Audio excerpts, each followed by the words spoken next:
Thanks so much for finding us here at the Morning Glory Project.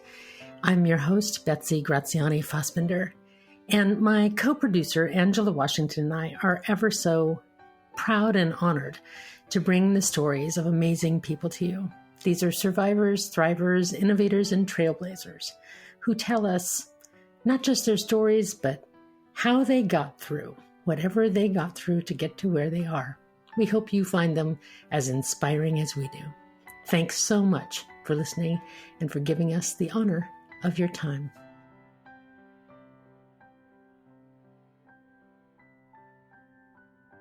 I'm very happy today to welcome to the Morning Glory Project, Carol Menaker.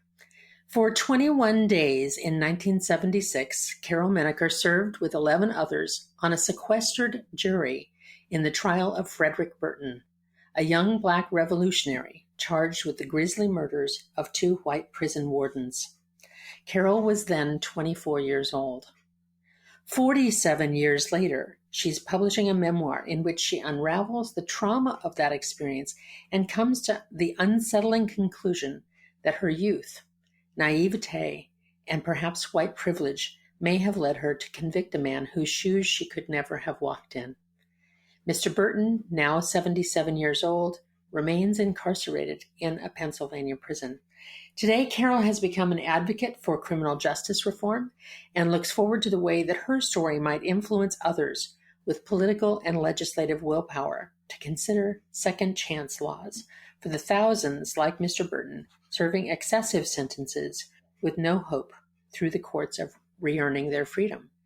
Carol chronicles her experience in her new memoir, The Worst Thing We've Ever Done, One Juror's Reckoning with Racial Injustice. Carol Menaker, thank you so much for being part of the Morning Glory Project.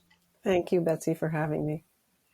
So 1976 sounds like a lifetime ago, and it was, at least a 47-year-old's lifetime. So can you tell me just a little bit about where you were living and what were your circumstances in 1976 when you were called to jury duty? In 1976, it was the bicentennial in Philadelphia, so the city was just dancing. Everything was going on, and people were flocking there to go to the Liberty Bell. And I was working for a small nonprofit that was trying to make the Philadelphia public schools accountable, but I had an office job. I was married. I lived in a part of town that was a very old Irish neighborhood. It was the life that I probably, if I had dreamed of it, I would have said, this is what I wanted.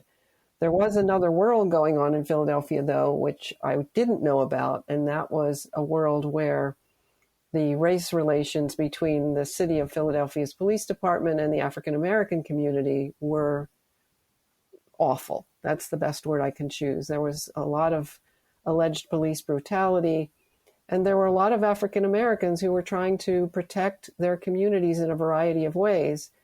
And that was a time when the Black Panthers were very public, and they were frightening to a lot of people, especially white people.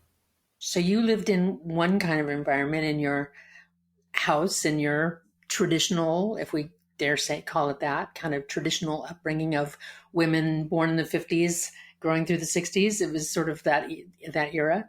And here you were called to jury duty. And this wasn't just any old jury. This wasn't somebody that was a traffic violation or something. This was a murder trial. And you were called. And tell me just a little bit about how was it that sequestration happened? And what was that like for you? I was sequestered from the moment that I was chosen as a juror. And that's not always the case, but that was the case in this trial because it was so high profile. And sequestration was, I think, what they would call a full sequestration. So there was no communication with anyone outside of the others who were on the jury or the court officers who were essentially guarding us. And so there was a gap between when you were chosen and when the whole jury was chosen, which was, a couple of weeks, right? Yes, it took 2 weeks to select the jury. I was juror number 4. So there had been 3 selected before me. So there were quite a few to go. And I would imagine it was pretty challenging to find people in Philadelphia who knew nothing about why Mr. Burton was in jail in the first place and who hadn't witnessed, at least through the news, the murders of these wardens.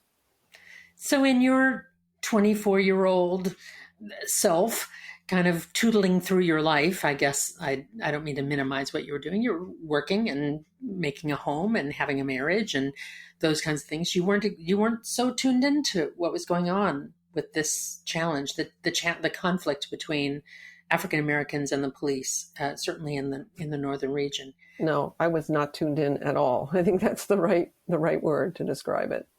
And it also pays for us to remember, too, that 1976, there wasn't a 24-hour news cycle. There was no CNN on 24 hours a day. There was not the internet pummeling you with information. And so it was easier to be sort of, I'm going to use the term wrongly, but kind of self-sequestered in a way in one's life, or insulated, or in a bubble, however we might want to talk about that. I think that's the way everyone was at that time, because they weren't impacted by the things that we're impacted by today. So here you were, sent to a hotel room where there's no TV, where there's no telephone. Were you told to bring books? What I had was a small tweed suitcase that my husband brought for me, and it was an overnight bag that we used to use, and that's what I had. He did send some magazines. Among them was a Psychology Today, which the court officers confiscated. And oh, really? But I was allowed to keep all the women's magazines. And I don't recall if he sent me books, but there was, at some point, I didn't even know what I wanted. It wasn't as if I could say, bring me this. Just the sequestration alone is such an odd experience to go through. And how long was the total? The total was 3 weeks, 2 weeks waiting for the jury to be completed, and the trial was only 6 days. So the trial was the shortest part of that experience. So here you were, as you call yourself, naive, unexposed to such matters, and here you are sitting on a jury deciding someone's fate. Tell me about your experience of the trial and your experience of deliberations.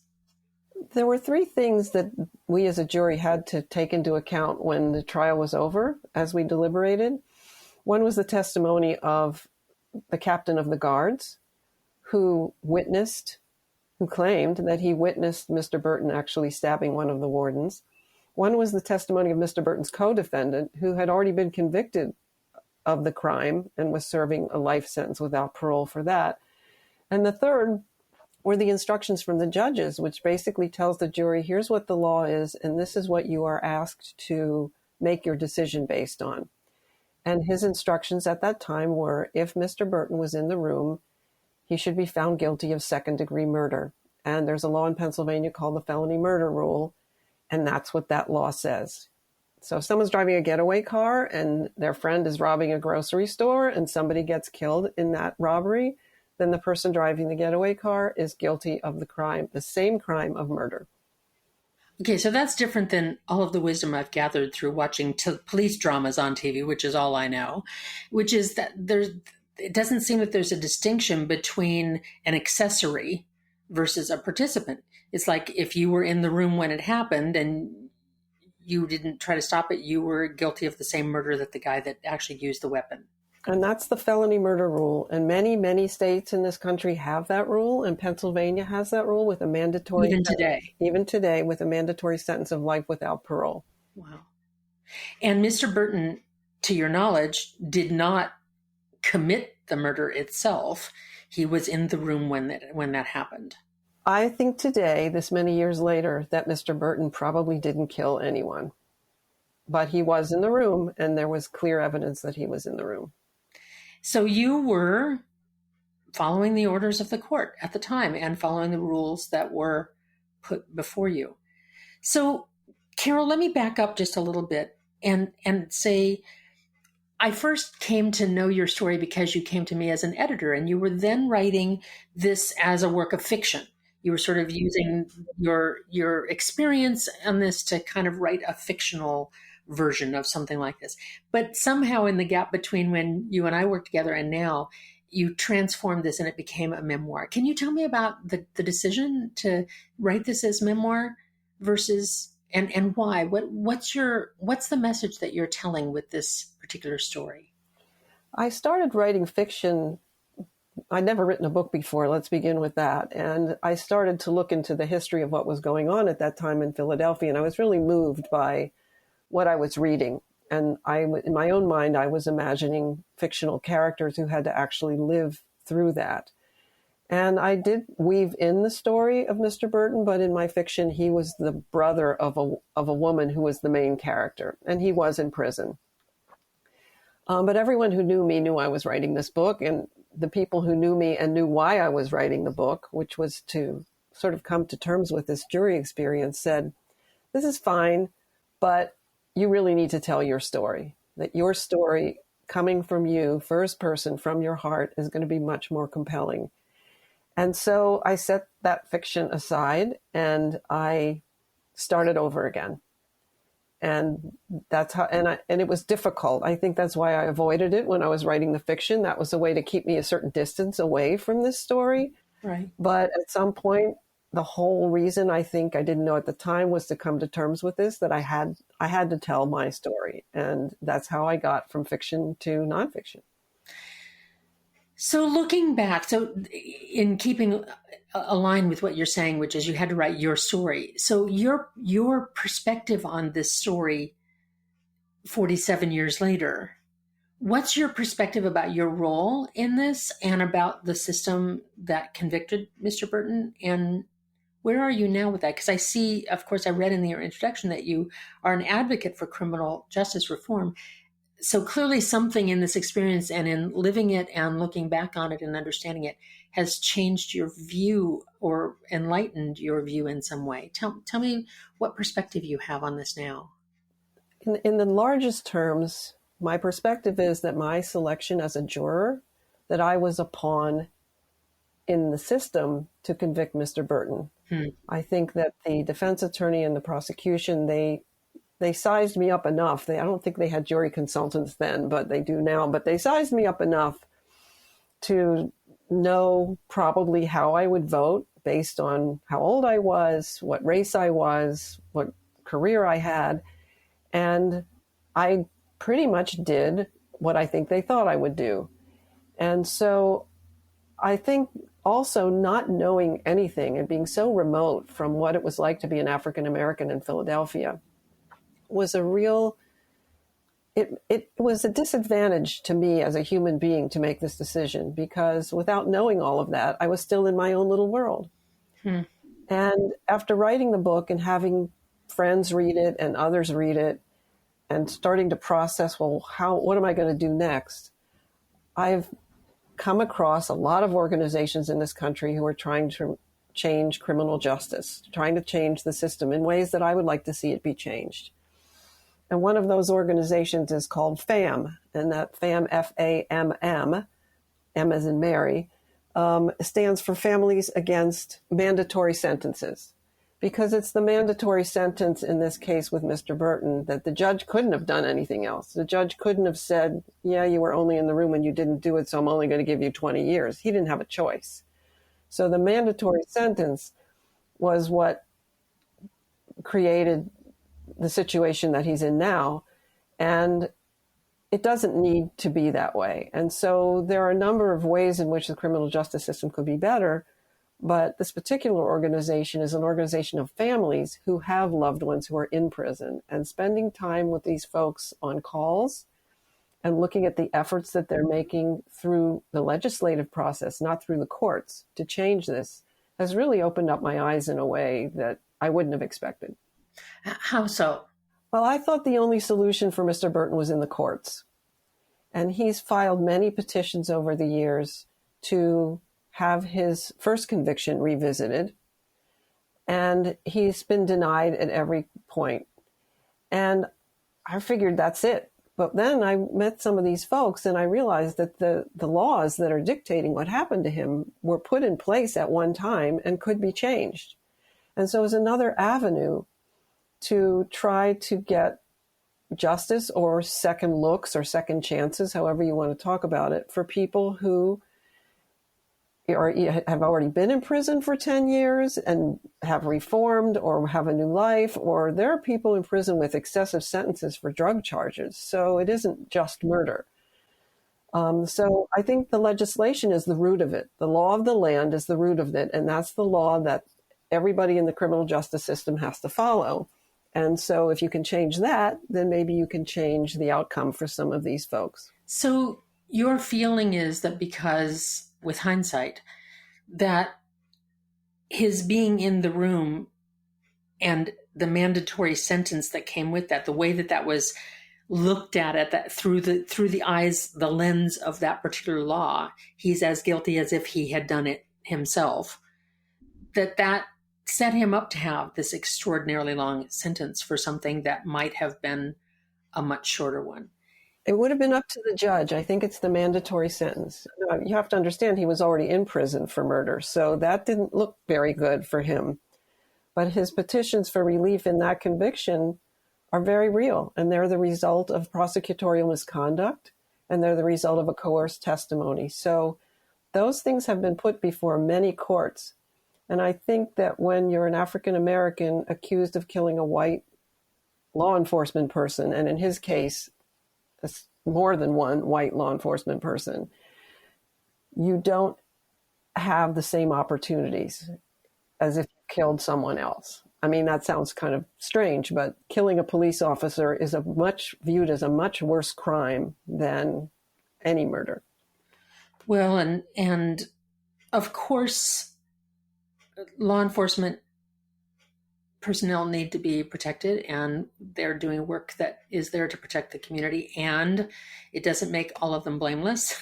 and there's all these, there's no way to discuss this case without putting all the ands. Of course, we'd want somebody who murdered people in jail. We wouldn't want them out murdering other people, but the circumstances were measured differently because of the lens of the law, because of the circumstances that were present at that time. So your book details lots and lots of this that we won't have the luxury of time to go into. But I do want to ask you, though, a couple of new paths in our discussion. One is, the title of your book is The Worst Thing We've Ever Done, One Juror's Reckoning with Racial Justice. When you're talking about the worst thing we've ever done, what is that to you? Well, the worst thing we ever done, that expression comes from something that Brian Stevenson of the Equal Justice Initiative says all the time. He says, each of us is more than the worst thing we've ever done. And he's describing people, I think, well, he's describing everyone, but in the context of his work, he's describing people who are in prison and they probably did something really bad, but that doesn't mean they're bad people and don't ever deserve to be treated as a human again. Mm. And so that's where it comes from. But for me, the issue has become so big in my life that I think my failure to know really what was going on at that time in the world and what was happening with this trial and not knowing anything about his previous conviction, one of the worst things I've ever done was to not know enough to make a decision about somebody's life and not really even understanding what that meant. And for me, that's the worst thing I've ever done. And I think for Mr. Burton, and I don't know what he actually did, but he's more than the worst thing he ever did. And so that's how I came up with that title. It's funny, when I was typing up notes about our conversation, I mistyped it and I put the worst thing I've ever done. I thought it was that you were kind of owning it, but I see now that you're including all of us in that, we all make votes. We all select the people that make laws. And so we all participate in this particular, in our judicial process at one level or another, either as jurors, as voters, or as lawmakers, right? Or as judges, for that, judges, attorneys, all of that. So there is a we-ness about looking at how we, as in America, we are the most incarcerating country on the planet. It's per capita, not just that we have more people because we have more people, but we have statistically, proportionally, significantly more people in jail, and certainly more people of color in jail, for all of the reasons that can be had, from poverty to economic disadvantage to discrimination to a million other things. So I'm wondering, what do you hope, when you talk about wanting to influence those with political and legislative willpower to consider second chance laws, what do you see as law switches, law changes that would be important in such cases like the one with Mr. Burton? Well, at least the first thing would be to not have a mandatory sentence. You mean like a mandatory minimum? No, a mandatory sentence at all. Okay. In other words, if the crime is X, then you get this sentence, and there's no negotiating with the judge or the lawyer or anything. So no special circumstances. No special circumstances. So the law says that you get the mandatory sentence is life without parole. That's what you get if you're convicted, and the judge has no jurisdiction over modifying that for extenuating circumstances. So getting rid of those mandatory sentences would be one thing. And that's a piece of that felony murder law, which is if you're in the room, you did it law. And that would be one thing. I think also, and this is happening in some states in the country, there are what's known as conviction integrity units that the defense, the prosecution, the district attorneys are trying to go back and revisit some of these cases that were not fair for a variety of reasons. And most of the people who are exonerated from jail, many of those exonerations are because of things that the district attorney's office did or the police or the detectives did. Either errors or just things they weren't supposed to do. And so many of the people who are exonerated, I think people think that DNA is the biggest reason people get exonerated, but it actually isn't. It's because of prosecutorial misconduct. Or at least from what I've read. And I should say I'm no expert at this, but I have immersed myself in it for a long time. And so what I would change is that felony murder rule first. And then I would change, and this is sort of pie in the sky, but there is no compassion in the criminal justice system. There's only the law. And the law is what dictates. And I've never been a victim of a crime, so I can't speak from the victim perspective, which is really important in this conversation.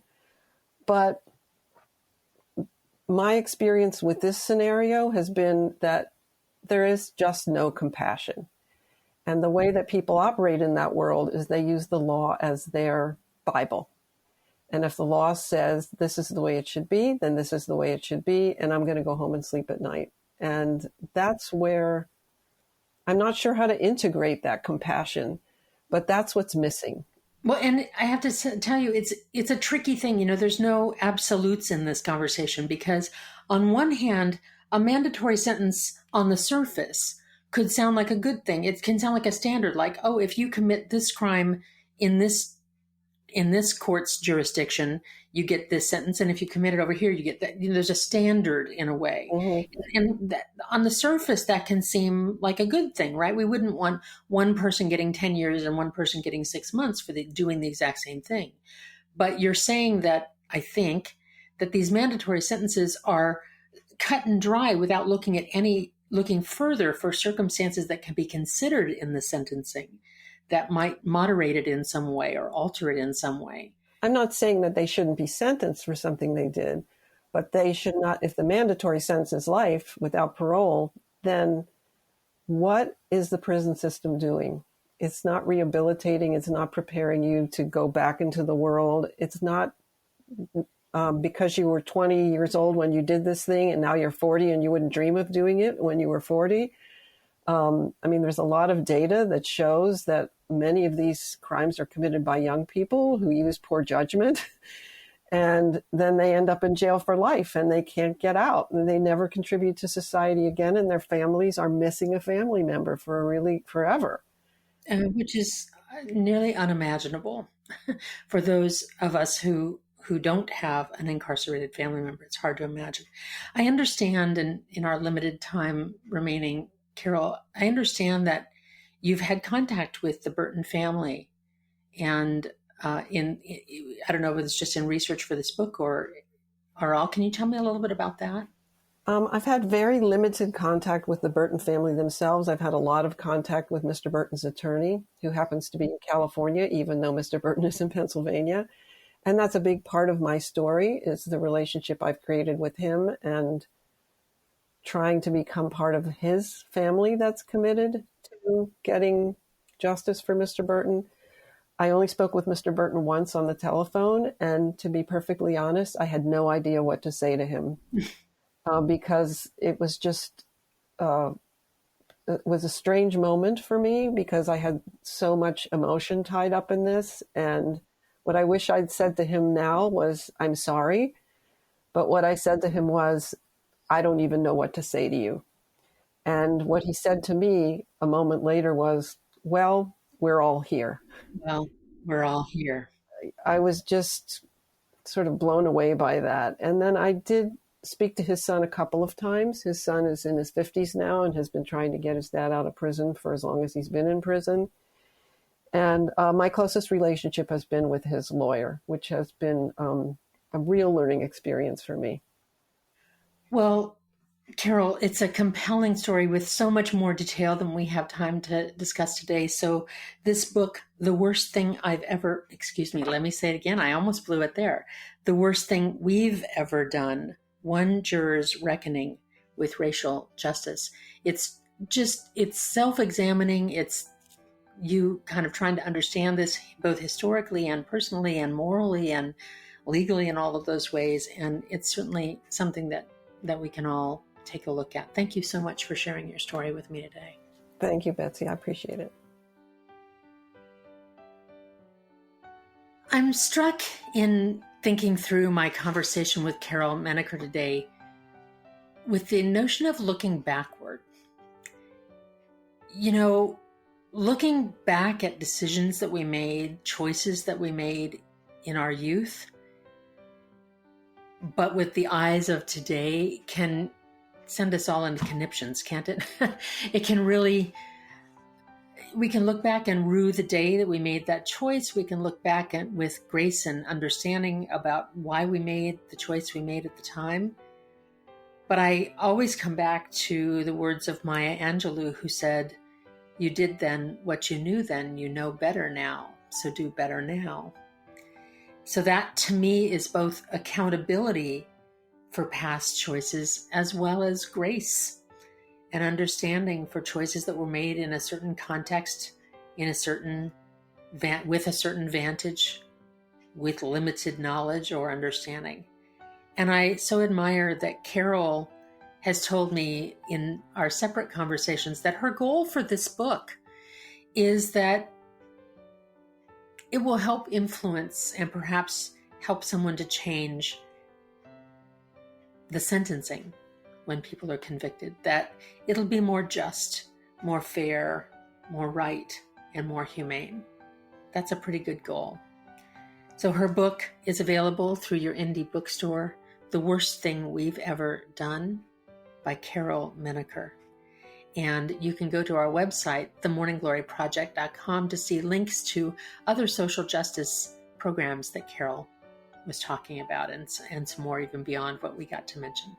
Thank you so much for listening to the Morning Glory Project. It's always my honor to have your time and my sincerest hope that the morsels of inspiration or information offered here in this conversation become part of the garden that helps you to bloom.